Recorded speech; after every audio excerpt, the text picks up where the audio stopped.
देवस्य धीमहि धियो यो नः प्रचोदयात्। ॐ भूर्भुवः स्वः तत्सवितुर्वरेण्यं भर्गो देवस्य धीमहि धियो यो नः प्रचोदयात्।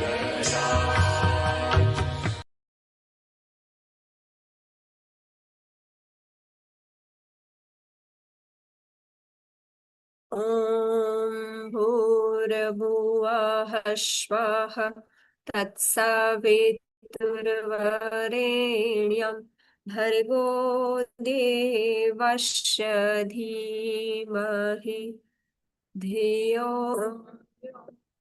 नः प्रचोदयात्। આવો આજની આપણી માતાની પાઠશાળાની શરૂઆત કરીશું। આજનો આપણો વિષય છે જે ગર્ભાવસ્થામાં આપણે શ્રાદ્ધ તર્પણ નું મહત્વ શું છે એ વિષય ઉપર અને ગર્ભસ્થ શિશુમાં ભારતીય સંસ્કૃતિ કેવી રીતે કરી શકાય એ વિષય પર આપણને શ્રી અતુલભાઈ પંડ્યા છે એ એમનું વક્તવ્ય રજૂ કરશે। તું એમને વિનંતી કરીશ કે એમનું માઇક છે અનમ્યુટ કરે। શ્રી અતુલભાઈ પંડ્યા, જેમને આપણે અગાઉ પણ સાંભળેલા છે।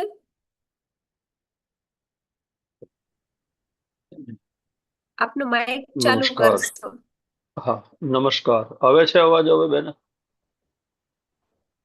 હા, હેલો, આવે છે, અવાજ આવે છે, આવે છે ને? હા હા, આવે છે, આવે છે। હા હા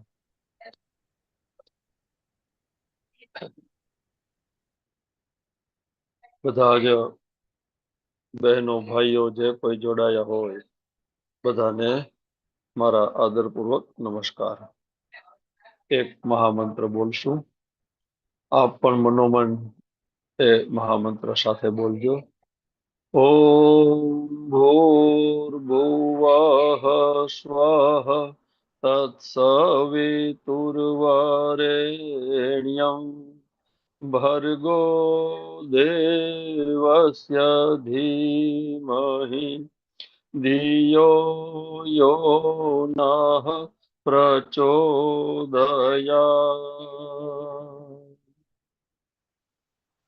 ॐ या देवी सर्वभूतेषु श्रद्धारूपेण संस्थिता नमस्तस्यै नमस्तस्यै नमस्तस्यै नमो नमः। या देवी सर्वभूतेषु प्रज्ञारूपेण संस्थिता नमस्तस्यै नमस्तस्यै नमस्तस्यै नमो नमः। ॐ नमामि छन्दसा मातरं नमामि भक्तवत्सलां नमामि ब्रह्मदेवत्यां प्रकाशं प्रणमाम्यहम्। ॐ वर्णानाम् अर्थसन्धानां रसानां छन्दसामपि मङ्गलानां च कर्तारो वन्दो वाणी विनायको। भवानी शङ्करो वन्दे श्रद्धा विश्वासरूपिणो याभ्यां विना न पश्यन्ति सिद्धः स्वान्तस्थमीश्वरम्। ॐ नमोऽस्तु ते व्यासविशालबुद्धे फुल्लारविन्दायतपत्रनेत्रे येनं त्वया भारततैलपूर्णा प्रज्वालितो ज्ञानमया प्रदीप्त। ॐ कुन्देन्दुसमदेह कुमारमन करुणा अयन जाहि दीन परनेह करहु कृपा मर्दनमयन। ॐ प्रणवो पवन कुमार ફલ બન પાવક જ્ઞાન ઘન, જાઓ સૂરદય આગાર, બસ હી રામ સર ચાપ ધર। बोलिए गायत्री मात की जय, श्री सदगुरुदेव की जय, परम वंदनीय माता जी की जय, दादा गुरुदेव की जय, श्री सरस्वती मात की जय, श्री वेद व्यास जी की जय।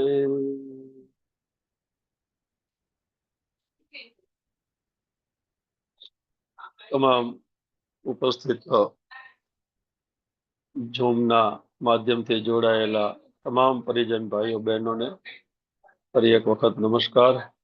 આજે ફરી એક વખત આ ઝૂમ મીટિંગના માધ્યમથી આપ બધાની સાથે એ આ 1-1.5 કલાક જેને કહેવાય કે ડિજિટલ માધ્યમથી જોડાવાનો એ લાભ મળ્યો, એ બદલ હું મારી જાતને એ ભાગ્યશાળી સમજુ છું। કારણ કે આ પણ ભલે આપણે બધા દૂર દૂર હોઈએ છતાં પણ અત્યારે ડિજિટલી આપણે એક રૂમમાં છીએ, એક સાથે છીએ। ગુરુદેવના અને પરમ વંદનીય માતાજીના એ સન્નિષ્ઠ સેવાભાવી એ કાર્યકર્તાઓ ભાઈઓ બહેનો એની સાથે રહેવું એ પણ જિંદગીનો એક મોટો લાભ છે। રહી વાત આજના વિષયની, તો આજનો વિષય એ શ્રાદ્ધ પક્ષ નજીક છે।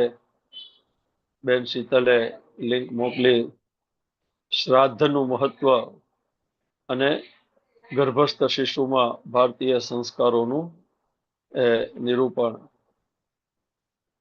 તો શ્રાદ્ધ જે છે એ આપણા સનાતન ધર્મ સાથે જોડાયેલો એ કોઈ પણ તબક્કો હોય, કોઈ પણ પંથ હોય, સંપ્રદાય હોય, દરેકે આ શ્રાદ્ધના એ મહત્વને સ્વીકારેલું છે।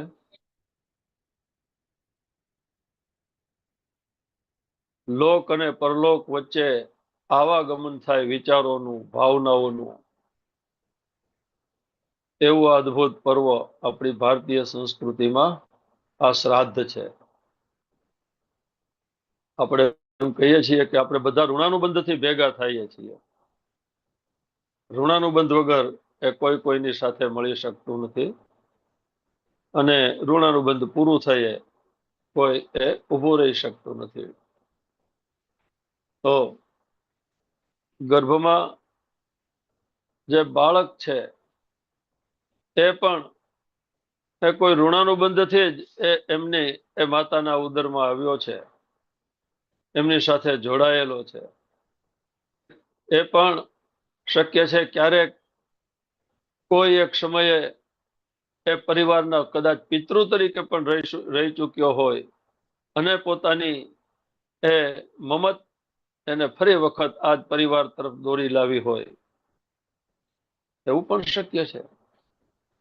એટલે શ્રાદ્ધ જે છે એ ચાહે બાળક માતાના ગર્ભમાં હોય કે એ પોતાનું અલગ વ્યક્તિત્વ ધરાવતો આ સૃષ્ટિ ઉપર હાલતો ચાલતો જીવ હોય, દરેકને માટે એ સરખું મહત્વ ધરાવતો આ વિષય છે। બહુ જ અધ્યાત્મના અને પરમાત્માની લીલાના પેચીદા એ આયામો આ શ્રાદ્ધની સાથે જોડાયેલા છે। એ બધાને તો એ ન્યાય આપવાનું આપણી ટૂંકી બુદ્ધિ માટે શક્ય નથી।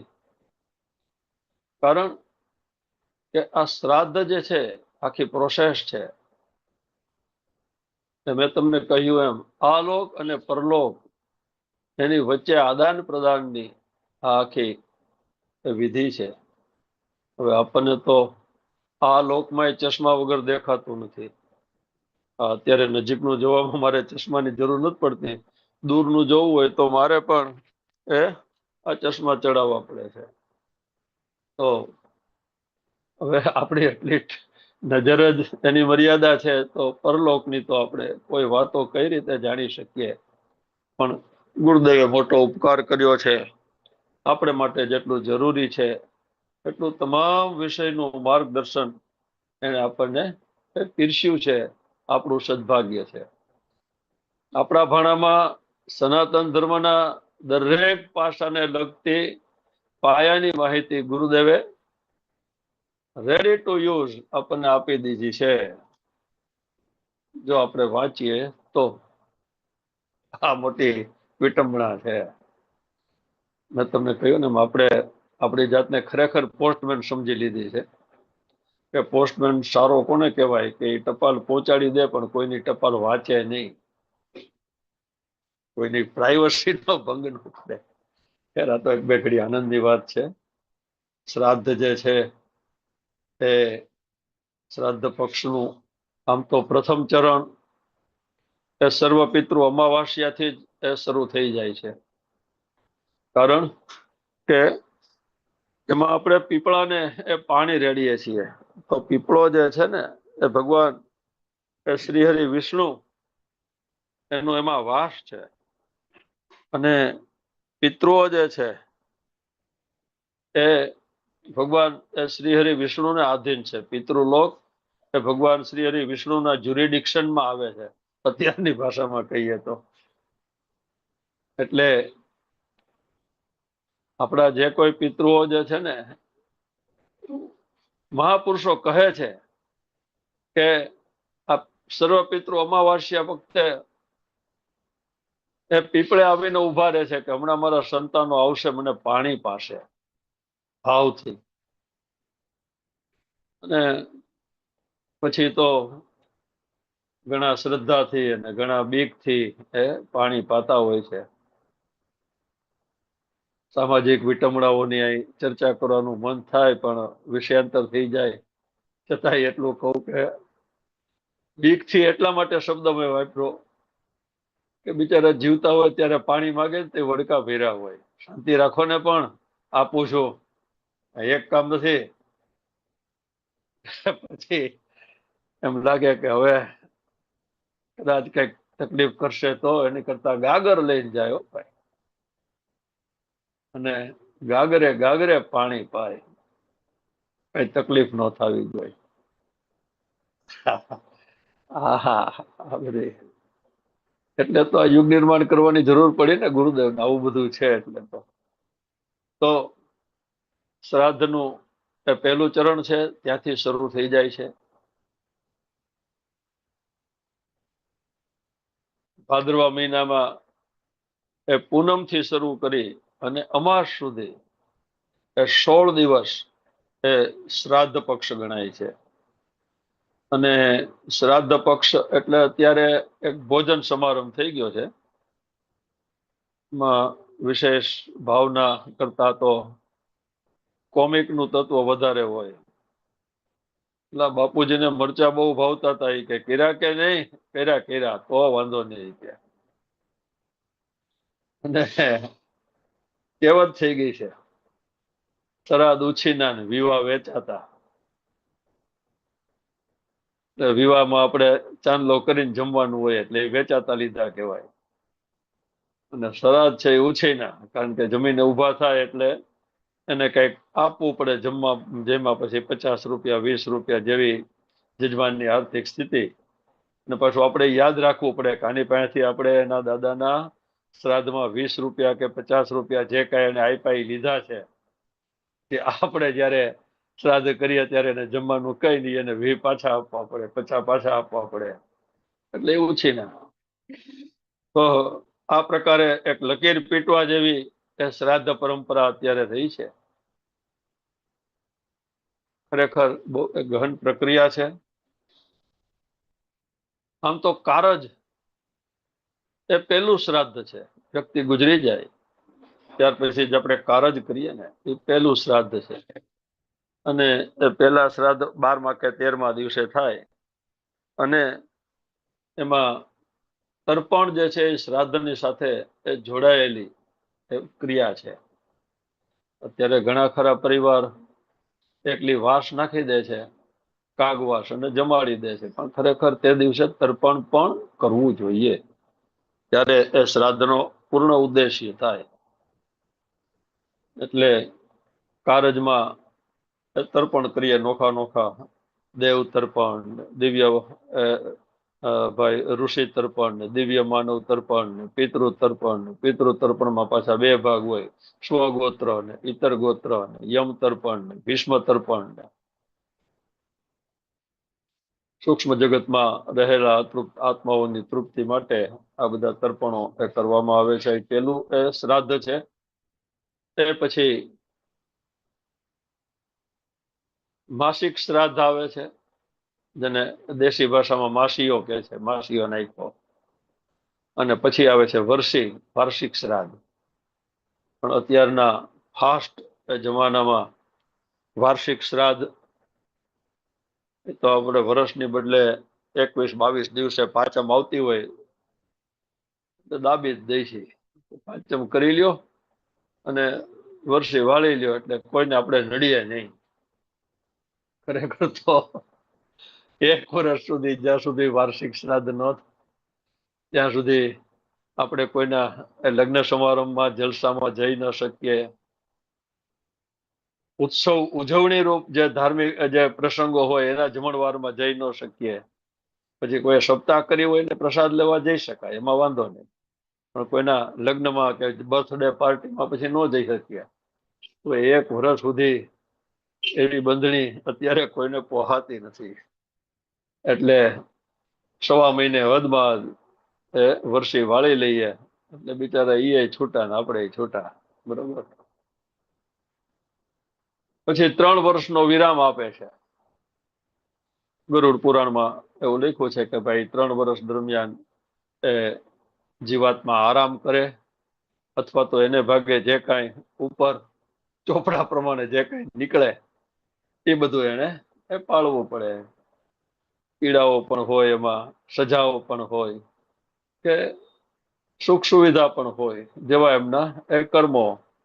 એ પ્રકારે આરામ કરી અને પછી 3 વર્ષ પછી ફરી પાછા જન્મ લેવો હોય ત્યાં એ કર્મ અનુસાર, ભગવાનની ઉપરની વ્યવસ્થા અનુસાર, એમાં આપણે બહુ જાણતા નથી અને ઊંડું ઉતરવું પણ નથી કે ત્યાંનું ડ્યુટી લિસ્ટ કઈ રીતનું છે.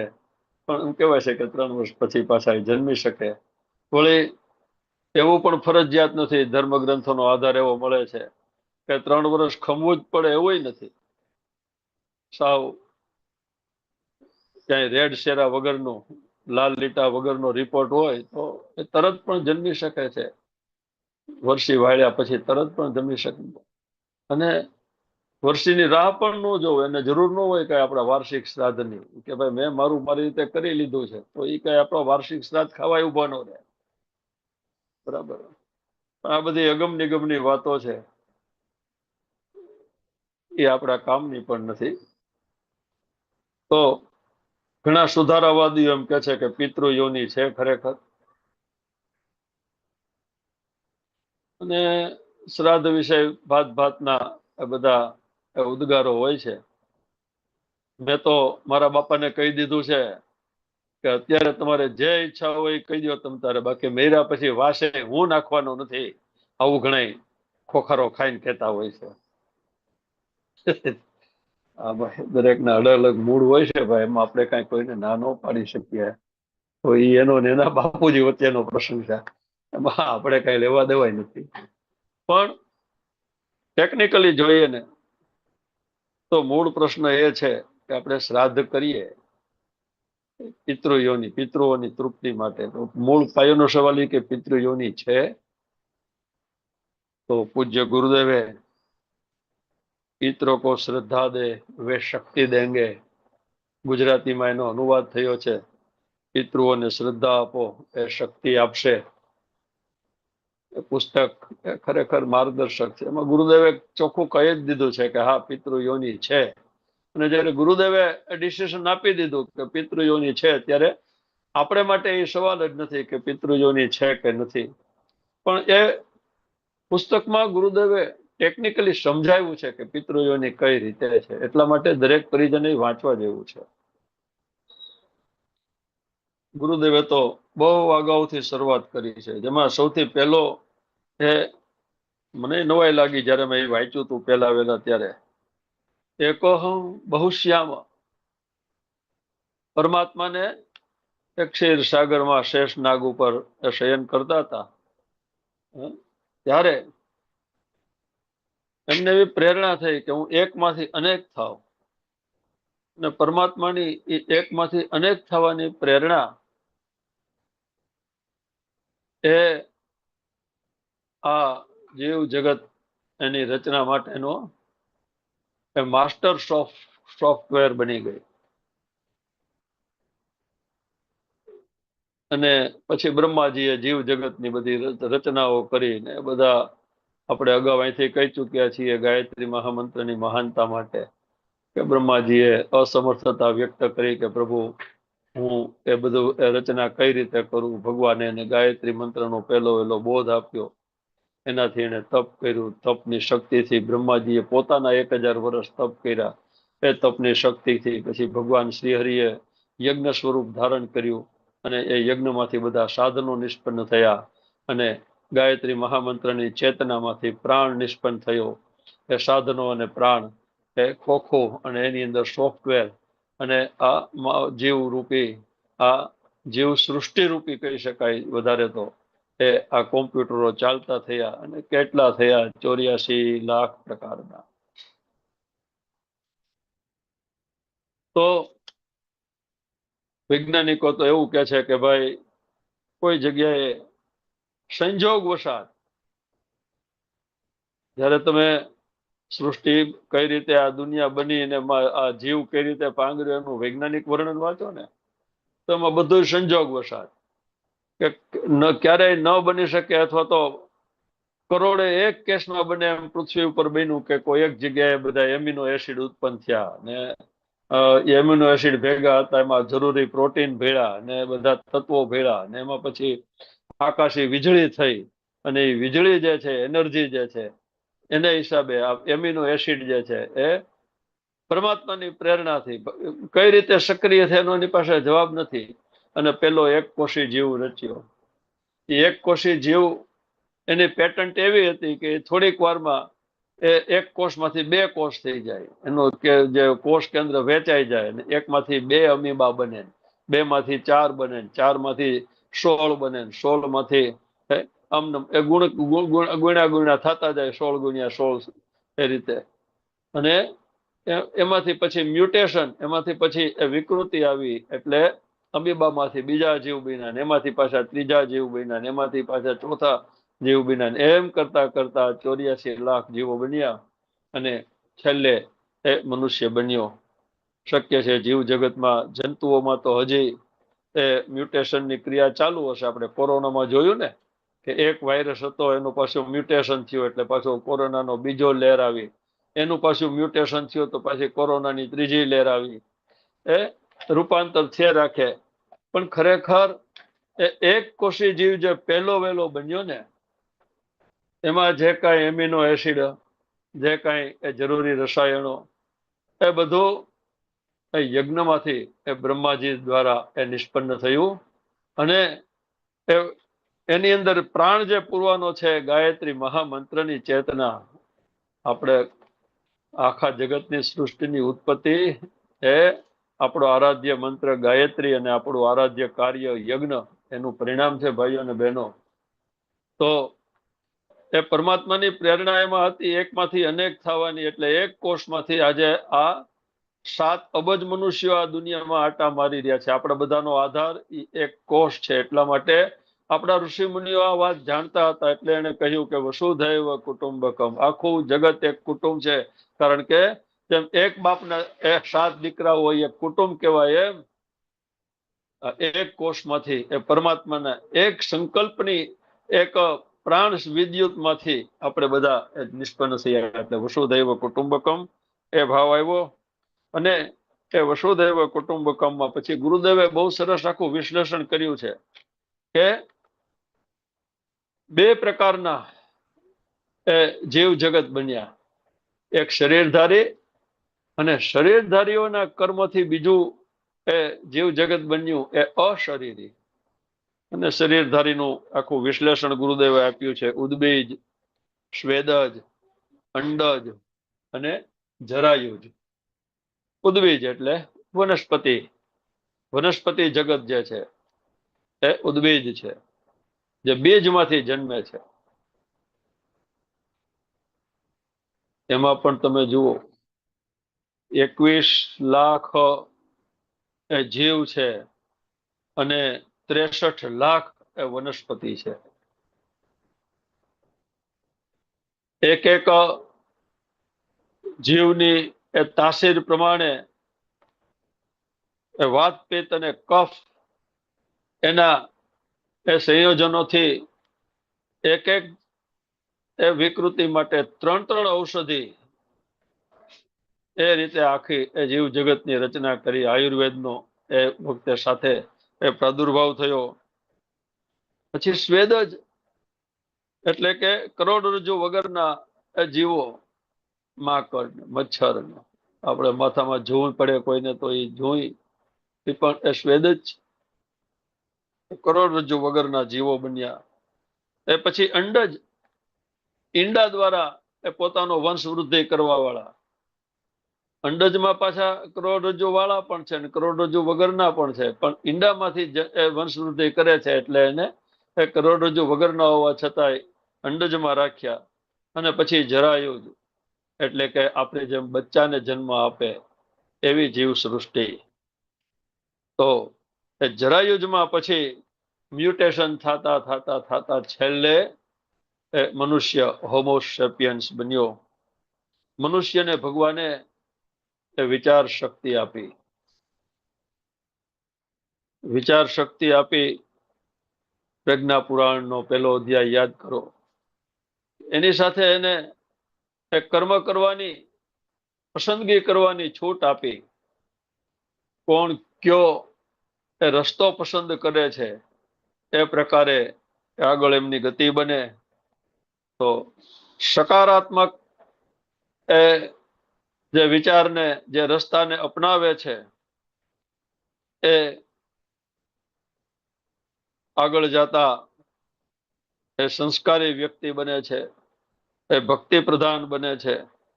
નકારાત્મક જે વિચારસરણી અપનાવે છે એ અધર્મ, પાપાચાર અને અસુર યોનિનો વિસ્તાર કરે છે. અને એ અધર્મ, પાપાચાર, દુરાચાર આ બધું આચરતા આચરતા એમની એ વાસનાઓનો ક્યારેય અંત જ નથી આવતો. એ મૃત્યુ સુધી, એ છેલ્લી ઘડી સુધી એના મનમાં આ ભ્રષ્ટ ચિંતન હોય છે. એટલે તેઓ એ અશરીરીમાં એ સૌથી પહેલું જે પ્રેત યોનિને પામે છે. ભૂત, પ્રેત, પિશાચ. અત્યારે એક ફેશન નીકળી છે, જ્યાં જ્યાં ખીજડો હોય ને આપણે મામાદેવની એ સ્થાપના કરી દઈએ છીએ. તો એ મામાદેવ આ બધા આ જે નકારાત્મક, નેગેટિવ એટલે કે પાપ દ્વારા મને લાભ મળવો જોઈએ ભાઈ, હુક ઓર ક્રોક જગતનું જે થાય એ બે જવાબદારથી જે જીવે છે, જે લોકો જગત પ્રત્યે જેની જવાબદારી એ કોઈ પોતે સમજ્યા નથી, એવા માણસો પછી આ ભૂત પ્રેત એ યોનિમાં જાય છે. અને ગુરુદેવે અમારું વીર અને વારસો પુસ્તકમાં આનો ઉલ્લેખ પણ કર્યો છે. જીયા મંડીનું જે મકાન ભાડે રાખેલું, ઓછા ભાડામાં મોટું મકાન મળતું હતું એટલે ગુરુદેવે રાખ્યું, કારણ કે ગુરુદેવને તો વિશાળ જગ્યાની જરૂર હતી.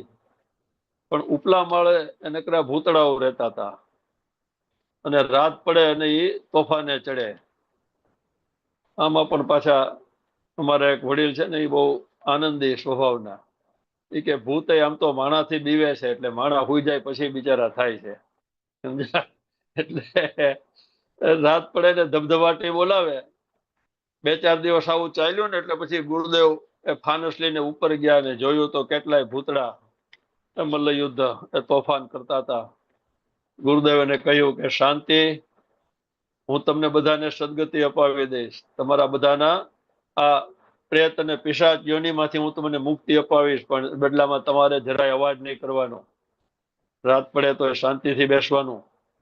અને મહાકાળનો હુકમ તો ભૂતનાથ છે મહાકાળ, તો એનો હુકમ તો પાળવો જ પડે. સીધો હેડ ઓફિસ માંથી જે સર્ક્યુલર આવે એની કોઈ ના ન પાડી શકે. અને તે દિવસથી ઉપદ્રવ સૌ શાંત થઈ ગયો. આ ગુરુદેવે વિલ અને વારસોમાં લખેલું છે, વાંચી જજો. આ સંસ્કારી એ ભક્તિ પ્રધાન વ્યક્તિ જે છે, એ ભક્તિ પ્રધાન વ્યક્તિ જે છે, પરમાત્માનો એ ડર રાખીને જીવે છે, એને પણ મનમાં એષણાઓ, ઈચ્છાઓ તો હોય જ છે. મારા દીકરાને એક સારું ઘર થઈ જાય તો સારું, મારી દીકરીના હાથ પીળા થઈ જાય તો સારું, મારા ફલાણા એ સગાને કઈક આ રોગ છે બિચારાને મટી જાય તો સારું.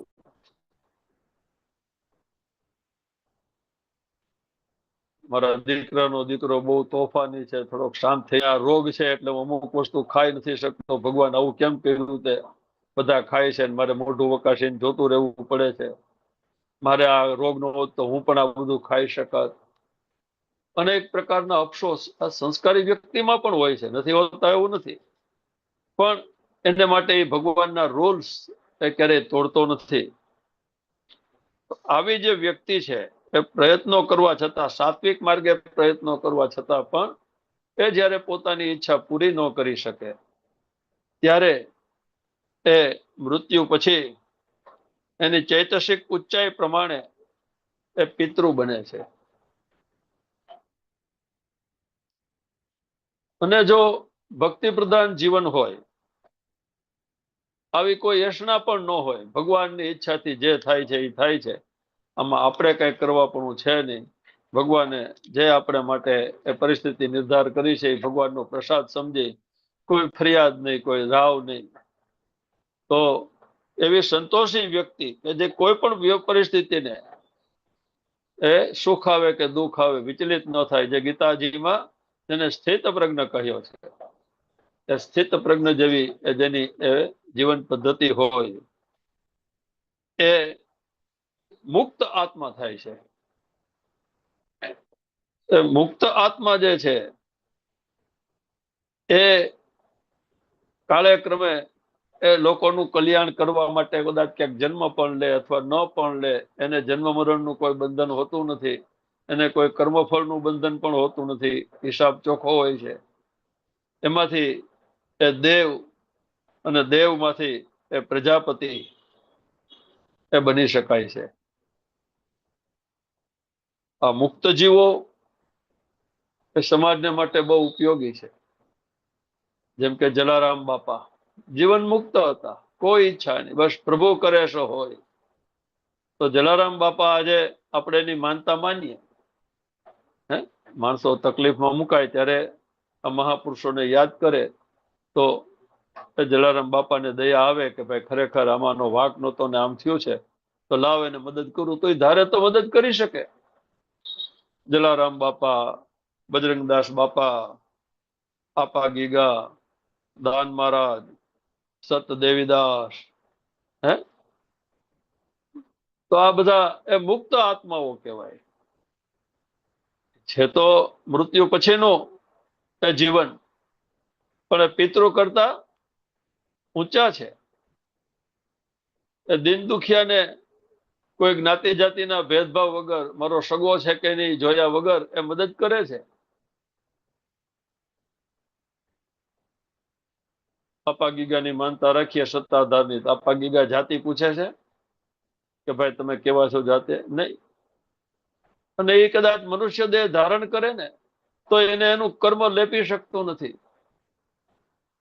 અમારે અમરેલીના એ મૂળદાસ મહારાજ જે હતા, એક રાહ ભૂલેલી અથવા તો મજબૂરીથી એ કોઈ એને ફસાવેલી એવી દીકરી એના બાળકને પોતે જાહેર કરી દીધું કે જા તું કહી દેજે કે તારા બાળકનો એ બાપ મૂળદાસ છે.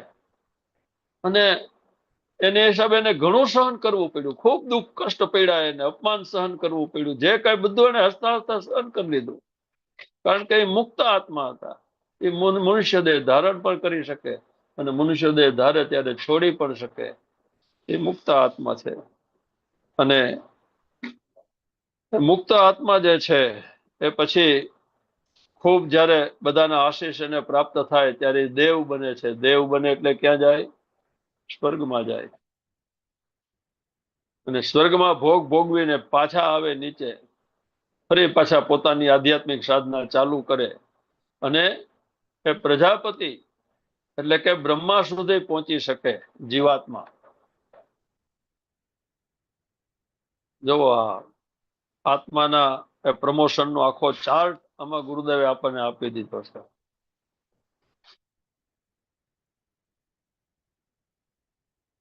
અદભુત છે આ બધું વર્ણન, વાંચવા જેવું છે.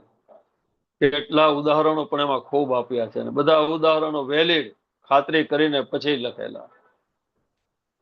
તો આ આપણે કામ છે એ છે પિતૃઓનું. મુક્ત આત્માઓ, દેવ, પ્રજાપતિ, એ બધા એ આ શ્રાદ્ધની સાથે એને કઈ લેવા દેવા નથી, કારણ કે એ પોતાનું કરીને ગયા છે. તો પિતૃ જે છે એ ક્યારેક આપણને સ્વપ્નમાં નિર્દેશ કરે અને જો ભગવાનની ઈચ્છા હોય, એના કર્મનું કોઈ એ રીતનું એ ફળ બાકી હોય તો અતૃપ્ત ઈચ્છા હોય એની માટે પરમાત્મા એને માનવ દેહ પણ આપી શકે સીધો. પિતૃયોનીમાં ન જાય, એની બદલે માનવ દેહ પણ મળે. યોગ વશિષ્ઠ બહુ અદ્ભુત ગ્રંથ છે. આવા તો કેટલા અદ્ભુત ગ્રંથો આપણી સંસ્કૃતિમાં છે પણ આપણને ખ્યાલ નથી. યોગ વશિષ્ઠ રામાયણ એવું કહેવાય છે. અને એ યોગ વશિષ્ઠ રામાયણમાં રામને તીવ્ર વૈરાગ્ય ઉત્પન્ન થાય છે ટીનેજરની અવસ્થામાં, ને એટલા માટે વનમાં જાય છે. કઈ ને આ વચન ને વરદાન ને એ તો બધું ઠીક છે, ભગવાને ગોઠવેલું છે, પણ બહુ અદ્ભુત ગ્રંથ. એમાં જે વાતો છે ને એ આઇન્સ્ટાઈન પછીની છે. એમાં પરિમાણોની કલ્પના કરેલી છે. આજે 21મી સદીમાં હજી પરિમાણમાં એ ચોથા પાંચમા પરિમાણથી આગળ શું હોઈ શકે એની કોઈ કલ્પના નથી કરી શકતું. ત્યારે આ યોગ વશિષ્ઠમાં 14 પરિમાણ, ડાયમેન્શન જેને કહેવાય, એ ડાયમેન્શન એની એ વાત કરેલી છે. તો યોગ વશિષ્ઠમાં ગુરુદેવે આ આત્માની અતૃપ્તિથી એક એવી ઘટના બને એનું સરસ વર્ણન કરેલું છે. આર્યાવર્તમાં પદ્મ નામનો એક રાજા હતો અને એની એ લીલા નામની પત્ની હતી. બહુ બાહોશ ચક્રવર્તી સમ્રાટ હતો પદ્મ.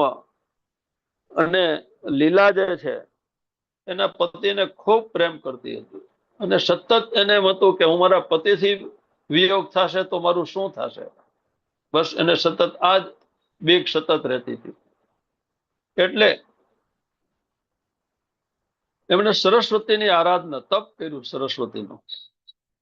અને માં ભગવતી સરસ્વતીએ એના તપથી પ્રસન્ન થઈને એને વરદાન આપ્યું કે તું જ્યારે ઈચ્છીશ ત્યારે તું તારા પતિને મળી શકીશ. જા, એની અંતઃચેતનાને, કદાચ તારા પતિનું અવસાન પણ થઈ જશે તો એની અંતઃચેતનાને તું જ્યારે ઈચ્છીશ ત્યારે મળી શકીશ. આવું વરદાન આપ્યું. અને બનવા કાળ એવું બન્યું કે થોડા સમય પછી પદ્મનું અવસાન થયું. અવસાનના 7મા દિવસે પતિનો વિરહ સહન ન થતા એ લીલાએ માં સરસ્વતીનું આવાહન કરી અને પતિની અંતઃચેતનાને મળવા માટેની ઈચ્છા વ્યક્ત કરી. ત્યારે માં સરસ્વતીએ કહ્યું કે હે લીલા, તું હવે ભગવાનની લીલા જો અને તારા પતિની અંતઃચેતના જો અત્યારે ક્યુ કલેવર ધરીને બેઠી છે. એને જોયું તો એમનો પતિ એ કોઈ અલગ ડાયમેન્શનમાં, અલગ સૃષ્ટિમાં, એના રૂમમાં જ એ સૃષ્ટિ. આપણને નવાઈ લાગે. લીલાનો જે રાજમહેલનો જે રૂમ હતો એ રૂમમાં એ આખી સૃષ્ટિ હતી. કારણ કે એની અંતઃચેતના પણ એ પદ્મ પણ એટલો પ્રેમ કરતો હતો લીલાને કે દૂર નહોતો જઈ શકતો. એટલે એના કર્મ અનુસાર એ રૂમમાં જ તે એક અલગ સૃષ્ટિની એ બ્રહ્માજીએ રચના કરેલી. અને એમાં એનો એ જોવે છે લીલા કે મારો પતિ તો 16 વર્ષનો એ યુવરાજ છે અને આ રાજ્યનો માલિક છે, રણીધણી છે, આ પણ ચક્રવર્તી સામ્રાજ્ય છે અને પોતે એમની રાણી છે. લીલાને આશ્ચર્ય થયું કે હું છું એ સાચું છે કે આ પદ્મની સાથે છે એ સાચું છે. સરસ્વતી માતાએ કહ્યું કે જેમ કેળના એ થડના જેમ એક પડ કાઢો તો નીચેથી બીજું નીકળે, બીજાને કાઢો તો ત્રીજું નીકળે, એમાં સૃષ્ટિ પણ અનેક પડ અનેક ડાયમેન્શન વાળી છે. એમાં તારી મતિ કામ નહીં કરે. તું શા માટે પદ્મ સાથે જોડાણી એ હવે તું આ દ્રશ્ય જોઈને જો. સરસ્વતી માતાએ એને ત્રીજું દ્રશ્ય બતાવ્યું. તો એક બ્રાહ્મણ અને એક બ્રાહ્મણી તરીકે પોતે અને પદ્મ એ બંને જણા હતા. અને એ બ્રાહ્મણનું હમણાં જ એ મૃત્યુ થયેલું છે. એમણે જોયું બધા આજુબાજુ રો કકળ કરે છે. એના પતિનું શબ પડ્યું છે પદ્મનું, અને આજુબાજુ બધા ડાઘુઓ છે.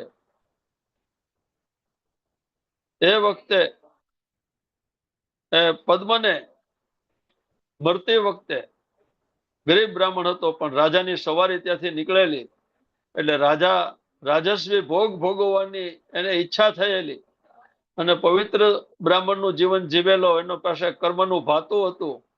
એટલા માટે એ આ જન્મમાં પદ્મ રાજા થઈને જન્મેલો અને એ લીલા એની પત્ની એની સાથે રહેલી.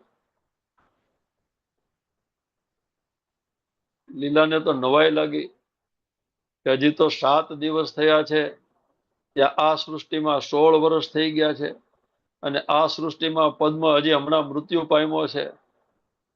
તો આ મતિ કામ નથી કરતી.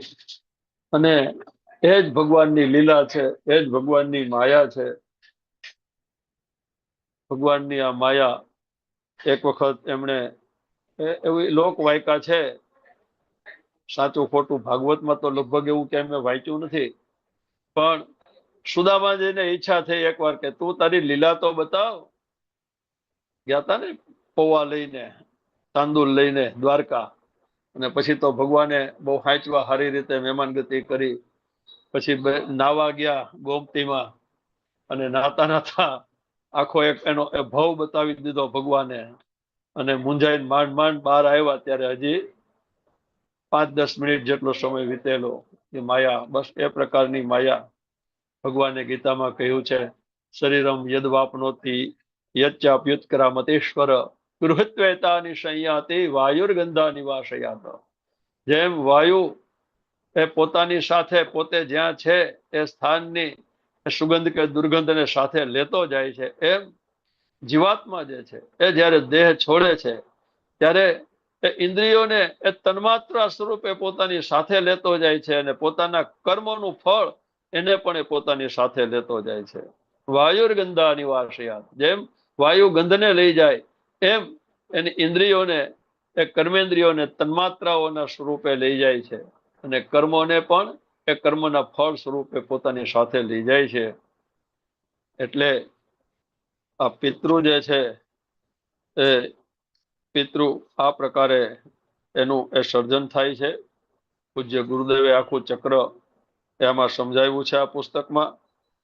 ત્યારબાદ જો એ પિતૃ એની અતૃપ્તિ છે એ સ્વપ્નમાં એ ઘણી વખત કહે છે,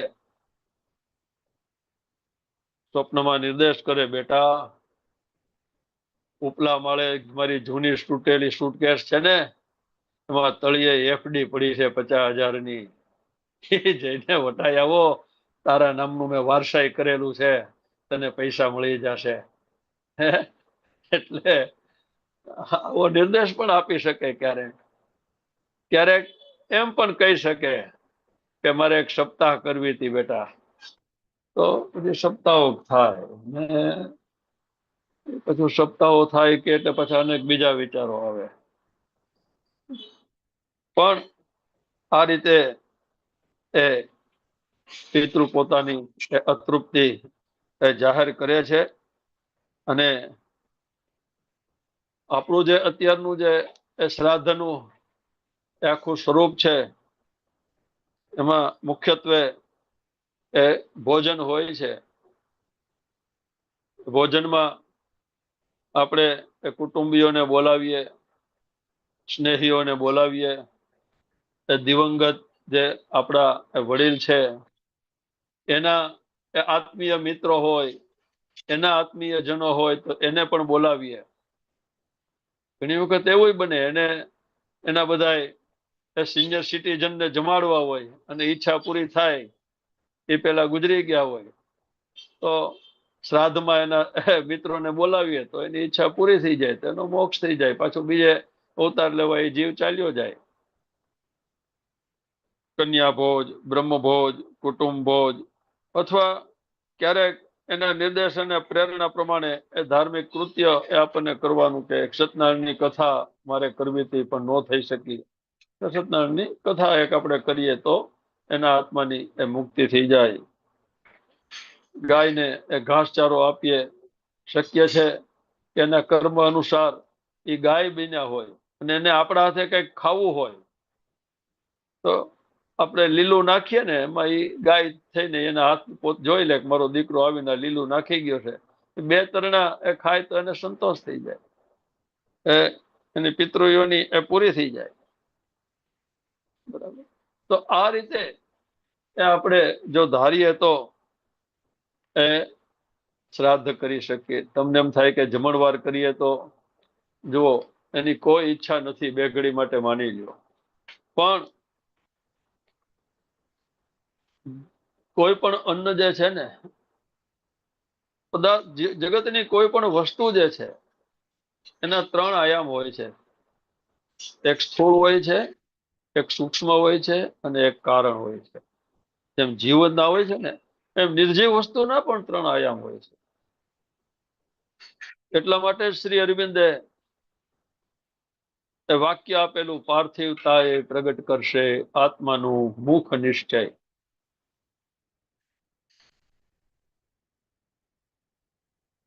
ગામ હતું, જયારે અમે ટોળીમાં નીકળેલા, ઉત્તર ગુજરાતનું ગામ હતું મેમદપુર. હા, મેમદપુરમાં એક બિલકુલ અભણ વ્યક્તિ મને મળેલી. આખો ઢોર ચારતા, સવારમાં ઢોર લઈને નીકળી જાય, સાંજે ઘરે આવે, દૂધ ને રોટલો નો વાળું કરે, એ સિવાય કે બીજું કઈ ખાતો જ નથી. અને વાળું થઈ જાય એટલે ઢોલિયો ઢાળીને પ્રભુ ભજન કરતા કરતા એ કે હું સુઈ જાઉં. અને એની સાથે સત્સંગ કર્યો, બહુ મજા આવી, ઘણું જાણવા મળ્યું મને. મને એને કહ્યું કે હું ઢોર લઈને નીકળી જાઉં ને, વગડામાં હું બધા અરે વાતો કરું.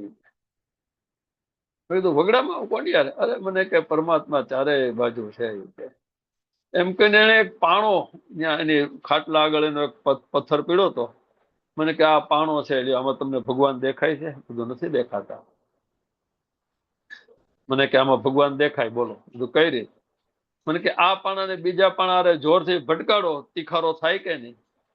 બધું આ તીખારો થાય. ક્યાંથી આવ્યો તીખારો? તેજ, પ્રકાશ. એ શું છે? પરમાત્મા તેજ સ્વરૂપ છે. તમે ગાયત્રી મંત્રમાં કહો છો ને તેજ સ્વરૂપ.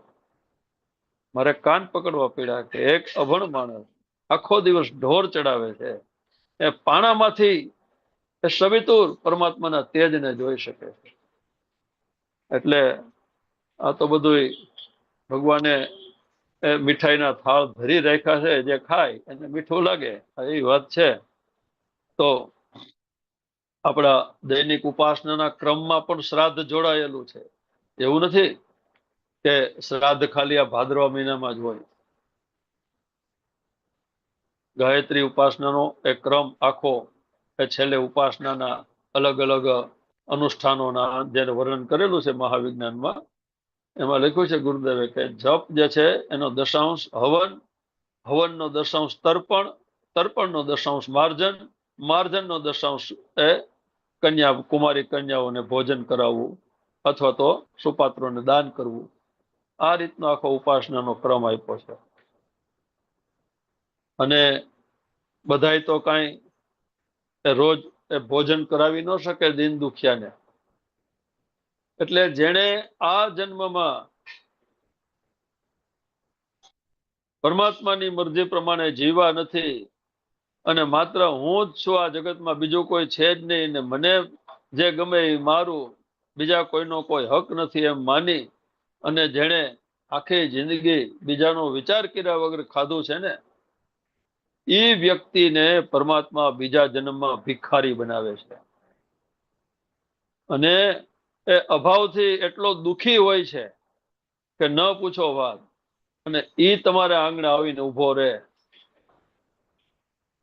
અને તમે એને એક રોટલી આપો અથવા થોડું ખાવાનું આપો, તો તમે જે ગાયત્રી ઉપાસના પછી જે દિન દુખિયાને ભોજન કરાવવાનું જે વિધાન છે ને પૂર્ણ કર્યું, એ પોતે નથી કરી શકો એટલે આપણી પાસે પૂરું કરાવી નિમિત્ત બને છે આપણી ઉપાસનાની સફળતાનો. અને આપણે એની પાછળ એવા બનાવ પણ બને છે કે ભિખારીના રૂપમાં આવ્યા અને પછી લૂંટ કરીને વયા ગયા.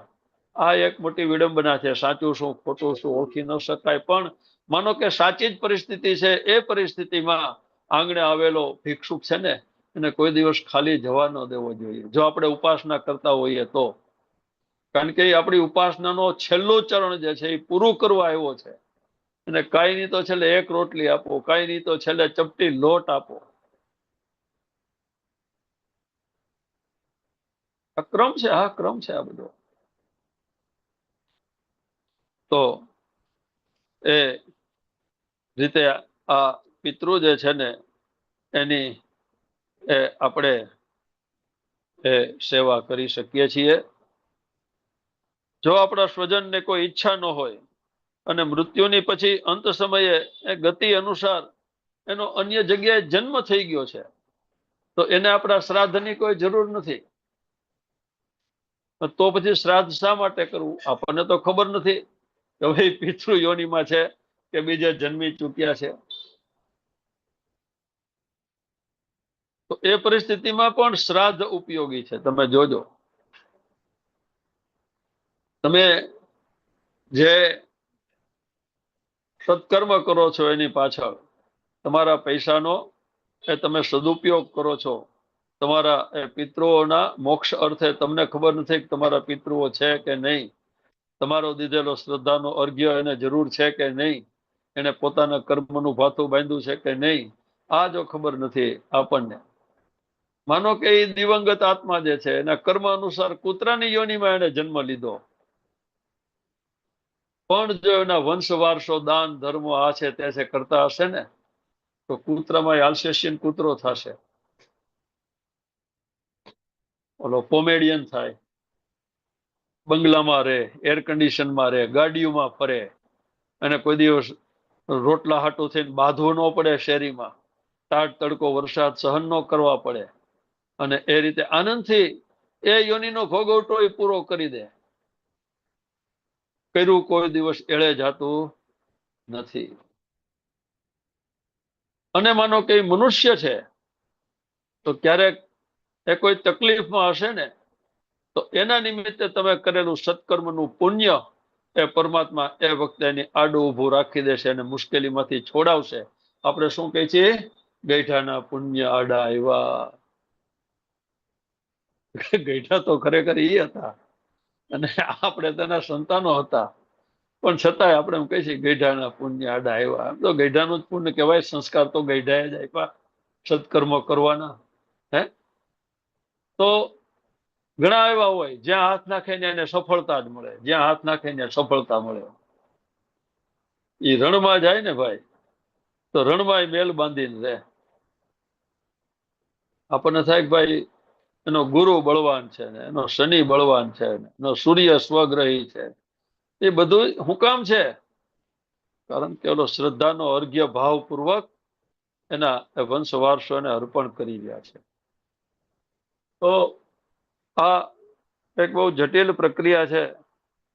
અને એ પિતૃ એ આપણને એ જ્યારે આ લાભ પ્રાપ્ત થાય ને ત્યારે એ આશીષ આપે છે અંતરથી, વાહ પ્રભુ વાહ, ખરેખર તારો મહિમા અપાર છે. અને એની આત્માના જે શાંતિના ઉદ્ગાર જે છે, એ રાહતના ઉદ્ગાર જે છે ને, એ રિટર્ન ગિફ્ટ તરીકે આપણા જીવનને પણ થોડુંક ઉર્ધ્વ ગતિ આપે છે. આ આદાન પ્રદાનનો ક્રમ છે મિત્રો.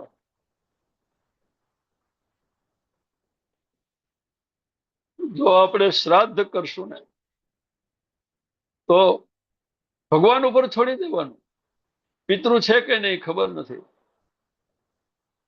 પણ જે કઈ કરો છો તમે તમારા દિવંગત સ્વજનના આત્માના કલ્યાણ માટે કરો છો, તો એના આત્માના કલ્યાણ અર્થે પહોંચશે પહોંચશે ને પહોંચશે. એમાં મિનમેખ નથી. તો આપણે જે ભોજન સમારંભ કરીએ છીએ ને, તો એનું પણ ફળ મળે છે. એ ભોજનનો સ્થૂળ જે ભાગ છે, એ સ્થૂળ ભાગ જે છે એ જમવા વાળાને એ સ્વાદની તૃપ્તિ કરાવે છે, ત્યાં એનું કામ પૂરું થઈ જાય છે. એનો સૂક્ષ્મ ભાગ જે છે એ જે આપણા દિવંગત પિતૃઓ જે છે એને ભાવતા ભોજન અનાયાસે મળી જાય એ રીતે એનું પ્રયોજન પૂરું કરે છે. અને એનો કારણ સ્વરૂપ જે ભાગ જે છે એ યજ્ઞ દેવતા દ્વારા એ અનેક જીવ જંતુઓ અતૃપ્ત છે એ બિચારાને એ મળે છે. આપણે યજ્ઞ કરીએ છીએ ને, યજ્ઞમાં જે ઘી હોમીએ, સૂકો મેવો, જો આર્થિક સંપન્નતા હોય તો એ સૂકો મેવો હોમીએ, સાકર હોમીએ, તો એના દ્વારા જે ધુમાડો અને વાયુ નિષ્પન્ન થાય છે ને, એ વાયુ પણ ઘણા જીવજંતુઓનો ખોરાક છે. એ ખોરાક એ પામે છે ને, એનું જીવન ચક્ર એ રીતે પૂરું કરે છે ને આપણા ખાતે એનું પુણ્ય જમા થાય છે. આપણને ખબર નથી, એ તો લેબલ વગરનું દાન છે. ભગવાનની જ્યાં ઈચ્છા હશે ત્યાં એ યજ્ઞ દ્વારા ઉત્પન્ન થયેલો એ સૂક્ષ્મ ખોરાક, એ કારણ સ્વરૂપ ખોરાક, એ ભગવાન જ્યાં લઈ જાય ત્યાં જાશે. અને બદલામાં ભગવાન જ્યાં લઈ જાય ત્યાં જાશે, પણ એના બદલામાં આપણે માટે ભૌતિક લાભો ખેંચીને લઈ આવે છે. દેવાન ભાવયતેન તે દેવા ભાવયંતુ વહ પરસ્પરમ ભાવયંત શ્રેય સરમ વાપ્સ્યથ. આ યજ્ઞને તમે તૃપ્ત કરો, યજ્ઞ તમને તૃપ્ત કરશે. એનું રહસ્ય છે આ. તો છેલ્લે તો અંતે વાત યજ્ઞ ઉપર આવીને ઉભી રહેશે. ભાઈઓ ને બહેનો, કોઈ પણ સત્કર્મ એ યજ્ઞ છે. એમ પિતૃ મોક્ષાર્થે જે કાંઈ આપણે કરીએ છીએ ને, એ પણ એ યજ્ઞ છે. અને પૂર્વજોની જે સંપત્તિ આપણને મળી છે, એ સંપત્તિ, હા ચાલો સારું થયું એ કે એ હતા ત્યાં સુધી તો એ આપણને કઈ દેતા નહીં, પણ હવે ક્યાં ભેગી બાંધીને જવાના છે. ઘણા તો રાહ જોઈને બેઠા હોય, ક્યારે આ ભાભા જાય, ક્યારે આ બધું આપણું થઈ જાય. યાદ રાખજો, પ્રેત યોની આવશે. પૈસો તો મળશે, એ બિચારા ક્યાં ભેગો લઈ જવાના. પણ જ્યારે કોઈના એ પૈસા ઉપર આપણે આવી લાલચ રાખીને બેસીએ ને, ત્યારે પ્રેત યોની પ્રાપ્ત થાય. હા, કર્મનું વિધાન છે. એટલે આપણા પિતૃઓની જે સંપત્તિ છે એનો, હું એમ નથી કહેતો કે ભોજન જ કરવું, મોટા ભોજનના ધુવાડા જ કરી નાખવા, એમ નથી કહેતો. તમ તારે સગાવાલાને એ ન જમાડો, કોઈ ગૌશાળામાં એ થોડું દાન કરો લીલા ચારાનું, કોઈ અનાથ આશ્રમના બાળકોને જમાડો, કોઈ વૃદ્ધાશ્રમના જમાડો, કોઈ અન્નક્ષેત્ર ચાલતું હોય ત્યાં રસોઈ આપો. એ સિવાય કેટલી બીજી લોકોપયોગી પ્રવૃત્તિ છે, એમાં એ પૈસો વાપરીએ. જો ભગવાને આપણને જે કલા આપેલી છે, અને આવી રીતે વારસામાં જે મળેલું ધન આપેલું છે એ બધું જ એ યજ્ઞ કરવા માટે આપણને મળેલું છે. આ ભગવાનનો આદેશ છે. યજ્ઞ શિષ્ટાસિન સંતો મુંચંતે સર્વ કિલ વિષય પુંજંતે તે ત્વગમ પાપા યે પચંત્યાત્મ કારણાત. જે કઈ આપણને મળ્યું છે એનો યજ્ઞ કરીએ, એટલે કે વધારેમાં વધારે જરૂરિયાત વાળા માટે, પીડિત માનવતાને માટે, પીડિત જીવોને માટે, અને એમાંથી ઓછામાં ઓછું આપણા માટે. ગુરુદેવે ધાર્યું હોત તો મેવા, મીઠાઈ, બદામ, પિસ્તા, હાય અલમસ્ત શરીર ગુરુદેવ પોતાનું કરી શક્યા હોય. રાતડી રાણ જેવા, જેને કહેવાય દેશી ભાષામાં, એવું કર્યું ગુરુદેવે? નહીં. એક મુઠ્ઠી ખીચડી અડધી સવારે ને અડધી સાંજે ગંગામાં રાંધેલી ખાધી એમને. અને જે કાંઈ આવ્યું બધું જ. પછી મિશનનો છે કે નહીં ક્યારે પૂછ્યું નથી માતાજીના ચોકામાં કે ભાઈ તું મિશનનું કામ કરસ? પૂછ્યું કોઈને? નહીં. બસ અત્યારે આવ્યો છે અને ભૂખ લાગી છે તેને જમાડો. ગમે ત્યારે આવે, બપોરે 4 વાગે બસ આવે, 4 વાગે તપાસ કરે, ભાઈ જમવું છે? હા બેસી જાઓ, જમાડી લો. તો જે કઈ ભગવાને વિશેષતા આપી છે એનો ઉપયોગ આ રીતે એ કરીએ. એ શ્રાદ્ધ છે, પિતૃયોની છે, 100% છે. પિતૃયોની નથી તો પણ શ્રાદ્ધ કર્મ જે છે, સત્પ્રવૃત્તિ જે છે એ ઉપયોગી છે. આપણે પણ એ મર્યા પછી પિતૃ થશું કે શું થશું એ આપણને ખબર નથી. તો આ સ્વસ્થ પરિપાટી ચાલુ રાખશું તો એનો લાભ આપણને પણ મળશે ભવિષ્યમાં. આ રિઝર્વેશન જેવું છે ભાઈ. ત્યાં તો પાકું જ છે, કન્ફર્મ, રિટર્ન ટિકિટ કન્ફર્મ છે. બરાબર. તો અગાઉથી એ સમાજમાં એ વૃત્તિ ટકી રહેશે તો આપણે પણ પિતૃયોનીમાંથી જલ્દી એ છુટકારો મેળવી શકશું અને ફરી વખત એ મનુષ્ય દેહ પ્રાપ્ત કરી ગુરુનું કામ કરી આપણી જાતને ધન્ય બનાવી શકશું. એ આ શ્રાદ્ધ કર્મની એ વિષયની પૂર્ણાહુતિમાં આપણે એટલી વાત વિચારીએ. હંમેશા સત્કર્મો કરતા રહીએ, હંમેશા પિતૃઓને સુખ શાંતિ મળે એ માટે આપણા એ જપનો એક અંશ અર્પણ કરતા રહીએ. એ સાથે આ વિષયની વાત કરું. બીજો જે વિષય છે, ગર્ભાવસ્થામાં બાળકોની અંદર, જે ગર્ભસ્થ બાળક છે એની અંદર સનાતન ધર્મના એ સંસ્કારોનું બીજારોપણ. પરંતુ મને એમ લાગે છે કે આપણે આ પ્રવચનમાળા શરૂ કરી ત્યારથી એની ઉપર આપણે ખૂબ કીધું છે, ખૂબ કીધું છે. અને આપણે બધાએ જેને વંદન કરવા જોઈએ, પૂજ્ય ગાયત્રી દીદી શાંતિકુંજ હરિદ્વારના આપણા, એમણે એને માટે પૂરતું માર્ગદર્શન આપ્યું છે. ઘરમાં ધાર્મિક વાતાવરણ રાખવું, સદ સાહિત્યનું વાંચન કરવું, સગર્ભા બહેને મંત્ર લેખન કરવું, એમણે પ્રસન્નચિત રહેવું, વિકૃત સિરિયલો ન જોવી. ઘરના બધા સભ્યોએ, ખાલી બેન બિચારી એકલી પ્રસન્નચિત કેમ રહી શકે? બાકી ઘરમાં હામાહામી બધા બગડા છટ્ટી બોલાવતા હોય તો એ બિચારી પ્રસન્નચિત રહી શકે ખરી? ન રહી શકે. અરે જીવાત્મા છે, પરમાત્માનો અંશ છે, એનું સ્વાગત કરવાનું છે. તો ઘરમાં ઠેઠ સુધી એ પ્રસન્નચિત વાતાવરણ ઘરના દરેક સભ્ય રાખવાની કોશિશ કરે, પરસ્પર સારો વ્યવહાર કરે એકબીજા સાથે, નિયમિત ગાયત્રી ઉપાસના બધા કરે, અથવા તો પોતપોતાના ઈષ્ટદેવની ઉપાસના કરે, પણ ઘરના વાતાવરણને સાત્વિક બનાવી રાખે.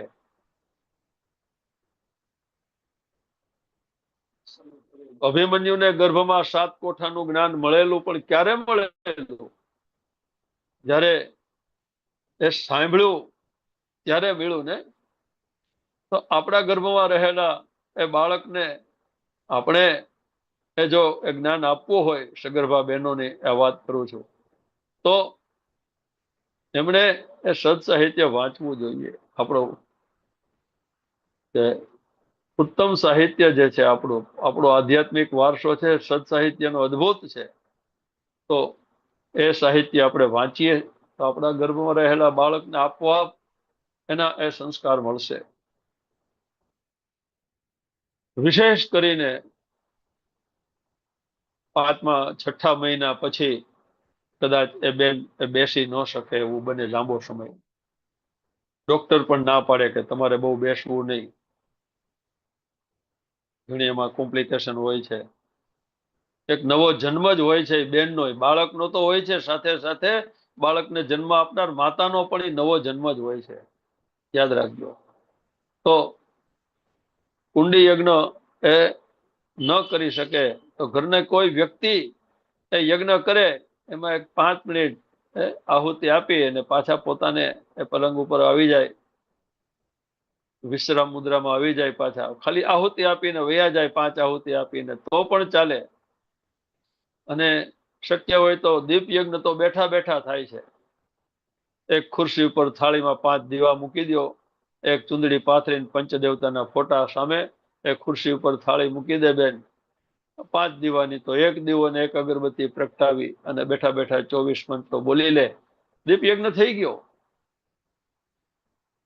તો આવી રીતે શક્ય હોય તો દીપ યજ્ઞ અથવા તો કોઈ યજ્ઞ કરે ને એમાં એ ખાલી આહુતિ આપે, અને જ્યારે પણ આહુતિ આપે ત્યારે પાછળ 5 મૃત્યુંજય મહામંત્રની આહુતિ, ગુરુદેવ માતાજીની પ્રખર પ્રજ્ઞા સજલ શ્રદ્ધાની એમની શારીરિક સ્થિતિ અનુસાર આહુતિ આપે, સૂર્યની આહુતિ આપે. સૂર્ય સમાન તેજસ્વી બાળક એ મારા ઉદરમાં પ્રભુ તમે આપજો, એ ભાવ સાથે સૂર્યની આહુતિ આપે. એ બહુ જરૂરી છે. જો આ રીતે એ કરવામાં આવશે તો નિશ્ચય એ બાળક એક આધ્યાત્મિક વારસો લઈને આ પૃથ્વી ઉપર આવશે. પણ મારે જે કહેવું છે એ જન્મ પછીનું છે. આપણે બાળકને ગર્ભાવસ્થામાં હોય ત્યારે ગમે એવું વાતાવરણ પ્રસન્નચિત રાખ્યું, યજ્ઞો કર્યા, સત્સાહિત્ય વાંચ્યું, મંત્ર લેખન કર્યું, જપ કર્યા, સૂર્યને અર્ઘ્ય આપ્યો, બધું જ કર્યું. પણ જન્મ પછી સાચી એ ફરજ તો જન્મ પછી શરૂ થાય છે. જો બાળકને એ મહાન બનાવવું હોય ને તો ખાલી આ 9 મહિના ધ્યાન રાખીએ એટલે મહાન બાળક બની જાય ને એવું નથી. સિવાય કે પોતાની એ પૂર્વજન્મની એ કોઈ મૂડી લઈને આવ્યું હોય તો ઘરનું વાતાવરણ ગમે એવું હોય એમાં એ પોતાની પાત્રતાનો વિકાસ કરી શકે. જેમ કે પ્રહલાદ, હિરણ્યકશિપુ રાક્ષસ હતો છતાં પણ એની પોતાની પાત્રતા એટલી હતી કે ભક્તિ માર્ગમાંથી વિચલિત ન થયા. પિતાને કહી દીધું કે મારા આ પંચમહાભૂતના દેહ ઉપર તમારો અધિકાર છે, ભક્તિ આત્માનો વિષય છે ને આત્મા ઉપર તમારો અધિકાર નથી, મારો આત્મા ભગવાનને આપેલો છે, તમે નથી આપ્યો, આવું કહી શકે. પણ એ સિવાય તો આવા કિસ્સા તો બહુ ઓછા બને. એ સિવાય જે બાળક આધ્યાત્મિક વારસો, આધ્યાત્મિક બીજ લઈને આવ્યું છે છતાં પણ સંસ્કાર પરંપરાને આપણે વિકૃત કરી નાખીએ છીએ ને, એટલે એની ઉપર પાણી ફરી વળે છે. નામકરણ સંસ્કાર એ તો બરાબર છે કે આપણી પાસે સંસ્કાર કરાવે તો આપણે જેને ટોકીએ કે ભાઈ આવું નામ ન રખાય, કંઈક એને પ્રેરણા મળે આપણા ધર્મ સંસ્કૃતિની, એવું કોઈ પ્રતાપી પાત્ર હોય એવું નામ રખાય, ટોકી શકીએ આપણે. અન્નપ્રાશન સંસ્કાર, અન્નપ્રાશન સંસ્કારમાં પણ બાળકની મહાનતાને માટે આપણે ખાલી વિધિ કરીએ એનાથી પ્રયોજન પૂરું નહીં થાય. એની અંદર જે પવિત્રતાનો અંશ ગર્ભાવસ્થામાં આપણે સ્થાપ્યો છે ને એનું એ કલ્ટિવેશન, એનો એ વિકાસ એ ખરેખર અન્નપ્રાશન સંસ્કારથી શરૂ થાય છે. ઘરમાં અનિતિનો પૈસો ન આવવો જોઈએ અને અનિતિના પૈસાથી એ ક્યારેય બાળકને અન્ન આપણે ખવડાવીએ નહીં. ખોરાક સાત્વિક હોવો જોઈએ, ખોરાક લેવા માટે જે પૈસો ખર્ચો છે એ પણ સાત્વિક હોય તો ભારતીય સંસ્કૃતિનો સંસ્કાર એ બાળક એને એ પૂર્ણ વિકસિત કરી શકે. અને અન્નપ્રાશન સંસ્કારનો એટલા માટે વિશેષ હું અત્યારે ઉલ્લેખ કરું છું કે બીજા ઓલામાં તો શું પરિસ્થિતિ છે ખબર નથી, પણ અમારા અમરેલી આસપાસના વિસ્તારમાં તો અન્નપ્રાશન સંસ્કારની હારે અનકોટ કરે છે. અરે અમારી બહેનો બિચારી વિધિ કરાવવા ક્યાં બેસવું એ સવાલ થાય, એટલી જગ્યાએ ન રહેવા દે. અને અનકોટમાં ભાત ભાતના બિસ્કી, ચોકલેટો ભાત ભાતના પડીકા, ઓલા તૈયાર છોકરાઓના કુરકુરે, નાન તેન ફલાણું ઢેકડું ખુસડું, ભાતની વેફરું, અરે ઠંડા પીણાની બાટલીઓ મૂકે નાની નાની.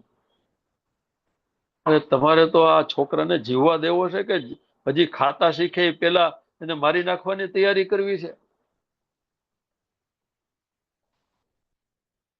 વિકૃત કરી નાખીએ છીએ આપણે જ્યાં સુધી આપણા એક ધાર્મિક કલેવરને વિકૃત ન કરીએ ને ત્યાં સુધી આપણને ચેન નથી પડતું.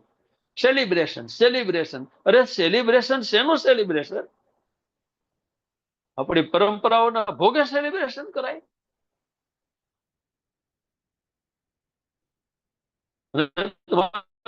છતાં અનકોટ કરવો છે તો મોહનથાળ મૂકો, બરફી મૂકો, મેસૂબ મૂકો, મગજના લાડુ મૂકો, ચૂરમાનો લાડુ મૂકો, જે ગાયના ઘીમાંથી બનાવ્યું બધું ઈ મૂકો.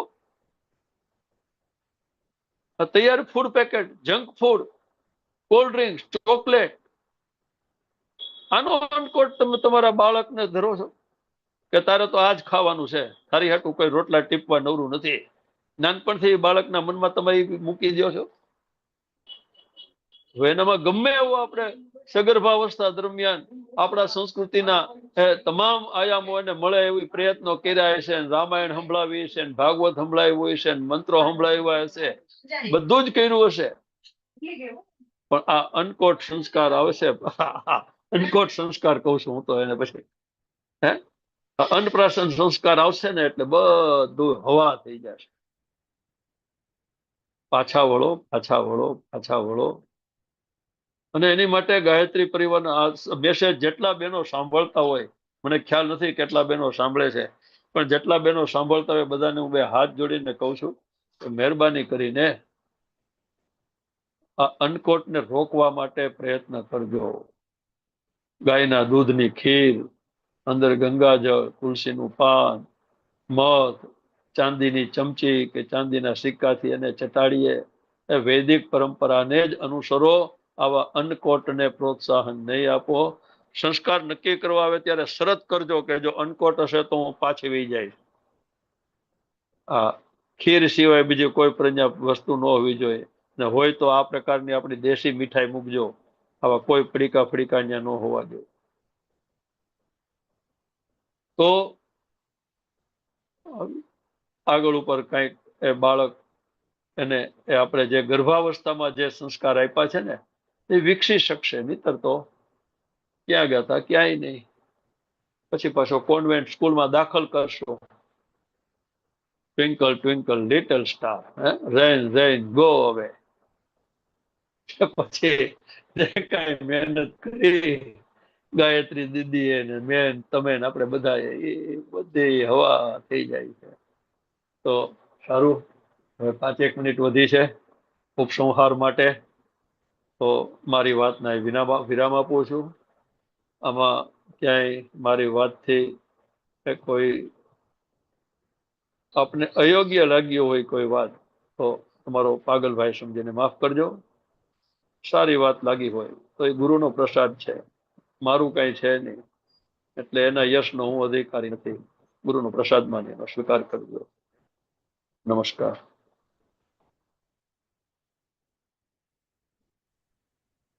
ખૂબ ખૂબ ધન્યવાદ છે આદરણીય અતુલભાઈનો. ખૂબ ખરેખર એમના વક્તવ્યની અંદર આપણને જે ઊંડાણ જાણવા મળે છે એ ખરેખર વિશિષ્ટ હોય છે.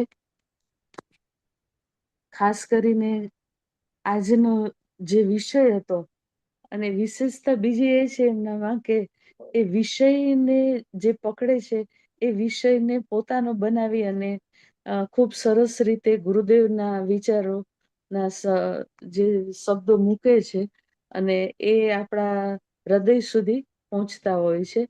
અને ખરેખર અમને ખૂબ જ આનંદ થયો.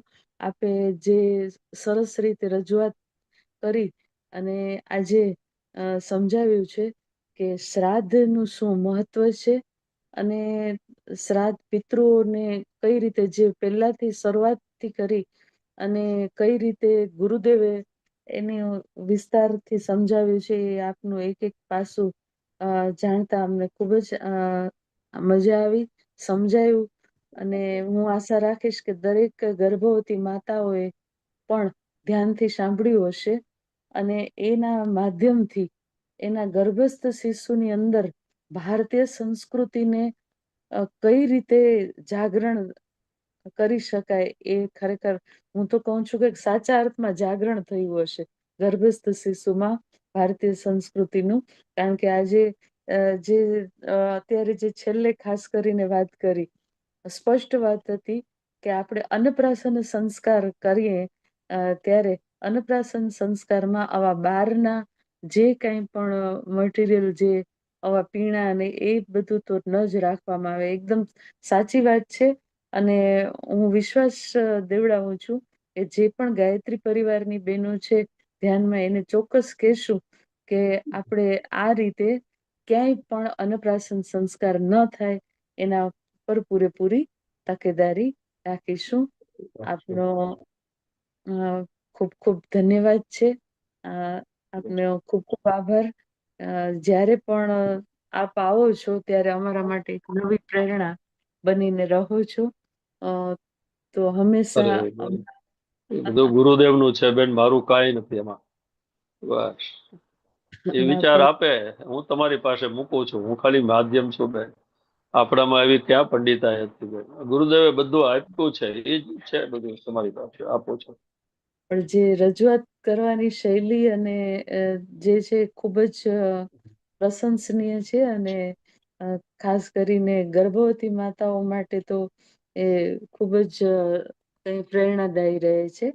અને જે પણ ગર્ભવતી માતાઓએ સાંભળ્યું હશે, હું બધાને વિનંતી કરું છું કે તમે તમારી ડાયરીની અંદર અવશ્ય નોટ કરી લેશો, જેથી આપણને આ માટે ખૂબ જ ઉપયોગી બની શકે.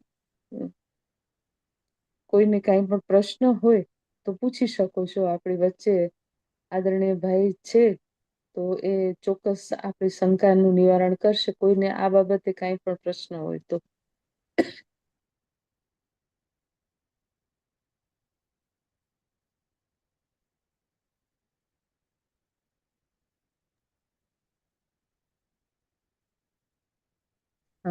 મને લાગે છે કે બધાને ખૂબ જ સરસ રીતે સમજાઈ ગયું છે. ખૂબ ખૂબ ધન્યવાદ ફરીથી આપનો. આવો શાંતિ પાઠ સાથે આપણે આજના સેશનને સમાપ્ત કરીએ છીએ. શાંતિ પાઠ. ઓમ દ્યોઃ શાંતિ અંતરિક્ષગ્વ શાંતિઃ પૃથ્વી શાંતિરાપઃ શાંતિરોષધયः શાંતિઃ વનસ્પતયः શાંતિર્વિશ્વે દેવાः શાંતિર્બ્રહ્મ શાંતિઃ સર્વગં શાંતિઃ શાંતિરેવ શાંતિ સામા શાંતિરેધિ. ઓમ શાંતિ શાંતિ શાંતિ સર્વારિષ્ટ સુશાંતિર્ભવતુ. બધાને જય ગુરુદેવ. બધાને જય ગુરુદેવ. ખૂબ ખૂબ ધન્યવાદ બધાનો. ફરીથી આવતીકાલે એક નવા વિષય સાથે આપણે આજ સમયે મળીશું. ત્યાં સુધી